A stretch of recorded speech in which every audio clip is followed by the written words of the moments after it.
Hello everyone and welcome to today's tutorial on variational autoencoders. In this tutorial, we are going to build variational autoencoders from scratch using Python and PyTorch. Autoencoders are one of the most powerful and innovative techniques in the world of generative AI and deep learning. Now, if you want to learn more about it, then watch this video till the end. Now, before we move on, just a quick info guys. Simplilearn has got e-postgraduate program in IC design in practice. This is developed by IIT Bombay's Department of Electrical Engineering. You can earn IIT Bombay alumni status, and the curriculum is also developed and delivered by IIT Bombay faculty. You are going to experience campus immersion at IIT Bombay, and you can earn 36 outreach program credits and a diploma from IIT Bombay. So hurry up now and join the course. The course link is mentioned in the description box. Now let us discuss the agenda for our today's session. First, we are going to understand what is variational autoencoders. Then we are going to understand and build its model architecture. And finally, we are going to do a hands-on to understand the inference of this by example. Now, before we move on, there is a short quiz to test your knowledge. So what is the primary difference between a traditional autoencoder and a variational autoencoder? Your option A, a variational autoencoder uses a fixed latent representation for each input, while an autoencoder uses a probabilistic distribution. Next option, a VAE introduces a probabilistic approach to the latent space, mapping each input to a distribution rather than a fixed point. Or an autoencoder uses a Gaussian distribution in the latent space, whereas a VAE uses uniform distribution. And finally, a VAE only performs dimensionality reduction, while autoencoder is used for data generation. So guys, mention your answers in the comment section below. Now let's get started. Imagine guys, you walk into a giant library where a shelf is filled with messy and handwritten notes. And each note is like an image of a handwritten digit, like 0, 1, 2, or 3. And also you want to store them neatly, but you don't have enough space. And exactly guys, this is our real world problem. We have lots of data like images, audio, text, etc. And we need to compress it into something smaller without losing its meaning. A variational autoencoder is a special type of neural network that learns how to compress data into a smaller form, which is called as latent space, and then it reconstructs it back. Unlike normal autoencoders, variational autoencoders don't just memorize, they learn distribution, meaning a range of possible values, so that they can generate a new data similar to what they have learned. Now, let's imagine something like this. Let's say you have a magical scanner, and you feed a note, say a handwritten 5 rupees note. And when you put this into the scanner, it doesn't copy it summarizes the important details into a shorter code. And this shorter code, we call it as latent representation. But here's some twist. The scanner doesn't give you a single fixed code. Instead, it says, like this note looks like 5 rupees note, or it could also look like a 3 rupees note. So instead of giving you one code, it will give you the range of possible code. So you can understand this in this analogy. And this range is like a cloud of points in a smaller hidden space. And we call this as latent space distribution, meaning means plus variance. Now, here comes a decoder machine. Let's say you pick a point from that cloud or latent space and you put it into the machine. And out comes a new node. Something it's exactly the same as the original node, but sometimes it's a little bit different, but always believable. So you can understand this in this analogy that when you feed a real digit into the variational autoencoder, it compresses it and reconstructs it. And if you pick a random point from that given latent space, it can generate a brand new digit that looks like something from the data set. So in a nutshell guys, this is actually what a variational autoencoder does. Now, let us dive into the hands-on part and let us try to build one variational autoencoder. I'll be using PyTorch for the demonstration and I'm going to use VS Code. Now, as you can see on the screen, first we're going to take an input image, then we are going to put an encoder to it, and then you can see there are two parameters all over here, mu and log sigma square.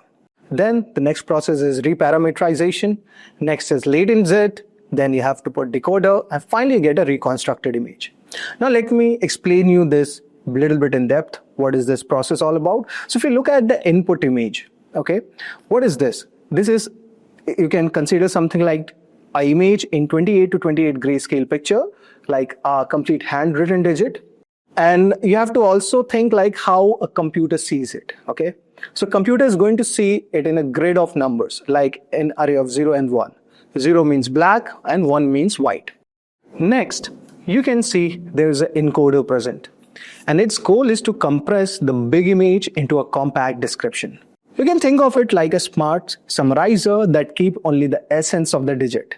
What it outputs, guys, so unlike a normal autoencoder, it doesn't give you one fixed code. It will give you parameter of distribution.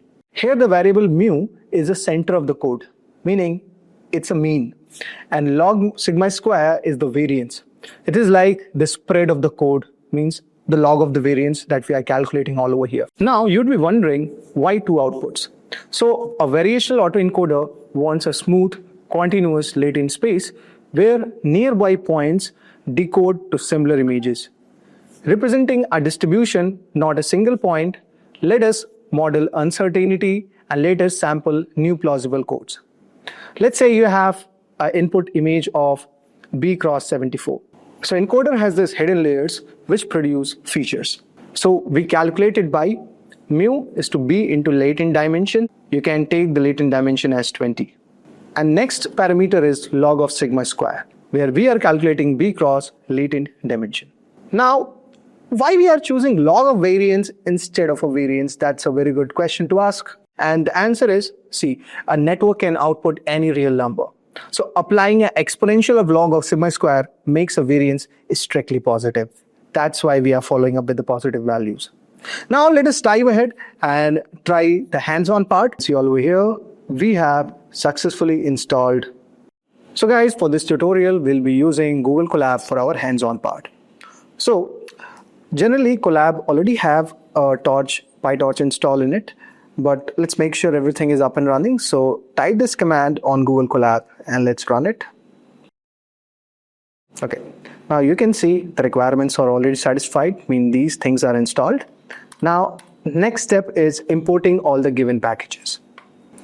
So guys, you can see all over here. First I have imported torch, then torch.nn as nn, and torch.nn.functional as f, torch.optim as optim. Then I've also used torch vision package. From there I'm importing datasets and transforms, and from torch.utils.data I'm importing the data loader. And finally I'm using matplotlib as PLT. Now in the next step we have the data utilities like the MNIST, the transforms batching from torch vision, and also importing datasets transforms from torch.utils.data. Now next you can see I have used transform equals to transform.toTensor. Okay, so basically to convert an image, and by using the tensor I'm normalizing it into between 0 and 1. In the next step what I'm doing is I'm downloading and training the dataset. So I'm using the datasets from MNIST model, and you can say the root has been added to ./data, train equals to true, download equals to true, and transform put equals to transform. So this is how our training part is going on, and this is the test datasets. So similarly, datasets.mnist, root, data, train false, download true, transform true. And next I'm using data loaders with batch size of 128. You can see train loader, data loader, train datasets, batch size 128, and I have put shuffle equals to true. Similarly, I have done it for test loader. Now let us move ahead to the next part. Now here I'm building my VAE model. So basically the encoder is putting transforming the given thing with the help of mu and log sigma square, and then it is gonna do the reparameterization after that, and then we can pass it to decoder. And you can see we have starting with def init. So this is our class VAE, and this is nn.nn module. So you can see I have used nn all over here as torch. Okay, and then you can see all over here we have initialized our constructor. So you can see self, and I have put the input dimension as 784, hidden dimensions as 400, so 400 hidden layers, and latent dimension as 20. Now I have used the super keyword. Okay, so this is VA self, and I have initialized it with the init. Now here is the encoder part. After this we are putting our encoder. So you can see this is the first linear image. Okay, so this is taking the dimension as input dimension, then the hidden 400 layers, then it is calculating the mean of the given thing. So it has taken hidden dimension plus the latent dimension available, and finally it is calculating the variance all over here. Now these parameters are very much important because same parameter will be used for reparameterization. Then your decoder comes in. So here is self fc.2. So this is taking the linear image and this is the basically hidden image. So decoder is doing the same thing. So guys, if you are like not much aware about encoder, decoder and all those things, then watch the same video on our YouTube channel. Okay, you can see the deep learning full course, and in that there are all these things are covered. Now finally I calculated a function called def_encode. I have passed self as a parameter and one next is x, and you can see I'm calculating h all over here. Then I'm calculating mu, then I'm calculating log var, and finally I'm returning all over here mu and log var. So this is a mathematical thing what basically we do to calculate it. Similarly, I'm reparameterizing this with the same thing, mu and log var. So I've stored in variable called std and eps, and finally I'm returning mu plus eps dot std. Okay, so these are a bit mathematical part. Okay, then similarly in the decode function, I'm passing z as a parameter and I'm calculating h all over here. Then I'm using the sigmoid function, which is a kind of activation function, which is helping me to do this. Then I have put forward as one function. Then I've used x as one parameter, and I could say x equals to x dot view minus 1784. I'm flattening that given image. Now there you could see there are two things, mu and log var, and I'm finally putting up into the encoding. So I've used this function and I've used the same parameter as x. So this all process what we are doing all over here, we are basically trying to flatten the given image, okay, after the reparameterization. Now guys, in the next part, I have calculated the loss function, which means the reconstruction plus the divergence which I am creating. For that, I am defining the loss function, which is going to take recon x, mu and log var. So basically this is a bit technical, and when you study about autoencoders, so there are various mathematical functions involved to understand it's like how it is optimizing the given thing and creating a new flattened image with the help of the given process that we discovered, so by optimizing these two parameters. So similarly, so here our binary cross entropy we have calculated, and here I have passed recon x dot view, and I've taken the range from -1 to 70, 784, and reduction equals to sum. Now finally this given function, the loss function, is returning the values of these two, which is going to tell us how much the data has been lost. Then you can see all over here we have a training loop. So I'm defining our model all over here. So in the parameter, that is model, train loader, then we have optimizer, which we have installed as optim all over here from torch.optim package. And next for a batch of IDX, for a batch of data basically, I'm trying to enumerate this train loader. So next is I'm trying to do data equals to data to device, then optimize with the zero gradient. Then basically I'm using these two parameters, recon batch, mu, log var, and I'm modeling that into the given data. Finally we are calculating the loss function. Then here loss dot backward I have called. Then finally I have done is train loss, appended the value of the train loss to train loss plus loss item, and finally I am calling the optimizer to optimize the given model. So this seems pretty much, but ultimately the thing that we are doing is I'm training the entire process, trying to optimize it, okay, by using the optimizer. And this is our main functions. We can use the device, torch.device. So if this is available, this part of the CPU space is available, then you can say print using the given device. I'm transforming it to the sensor. I'm loading this MSIT data, okay. I'm initializing the model and the optimizer also right now in the main function, and I'm just training it for 5 epochs, okay. And finally calling our train function, in which I'm putting the model, train loader, optimizer and device, and finally calling the main function. So in this 5 steps, we have actually built our autoencoder. So the initial step was the same that we discussed earlier, that how this process is going to go. like from taking the input of the data size, then putting up the encoder, then optimizing it using these two parameters, which is log of sigma square and mu, and then reparameterizing this and this passing it into a decoder so that our image gets flattened and optimized with the latent space. Now let us try to run this code and see what is our output.